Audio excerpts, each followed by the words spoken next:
కాంగ్రెస్ ప్రభుత్వంలో ఏ ఒక్కరూ సంతృప్తిగా లేరంటూ రేవంత్ తీరుపై ఆగ్రహం వ్యక్తం చేశారు బీజేపీ చీఫ్ రామచంద్రరావు.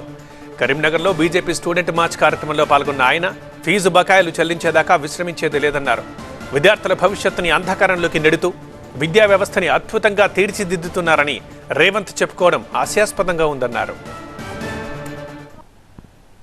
మేము విద్యార్థులు ఈరోజు సమ్మెకు దిగుతూ ఉంటే అక్కడ ఉన్నటువంటి రిటైర్డ్ పెన్షనర్స్ సమ్మెకు దిగుతూ ఉన్నారు. ఇగో విద్యుత్ కార్మికులు కూడా వాళ్ళు కూడా నిన్న మహాధారణ చేశారు.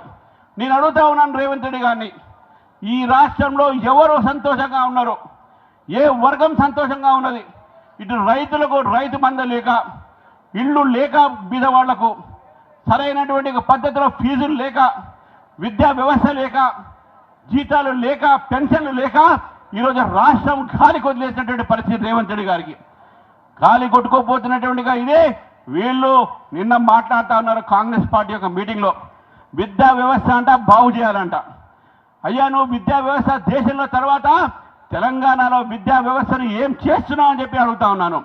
నీ యంగ్ ఇండియా పేరు మీద నువ్వు పెట్టేటటువంటి ఒక స్కూల్స్ అక్కడ దానికి ఎక్కడి నుంచి ఫండ్స్ వస్తాయని చెప్పేసి కూడా అడుగుతా ఉన్నాను. జీతాలు ఇవ్వలేని పరిస్థితి నీ ప్రభుత్వం. ఈరోజు కొత్త కొత్త కాలేజీలు పెడతా ఉన్నారు. గురుకులాలు మూసుకునే పరిస్థితులు వచ్చినాయి. ఈరోజు కాలేజీలు మూసుకునే పరిస్థితులు వచ్చినాయి.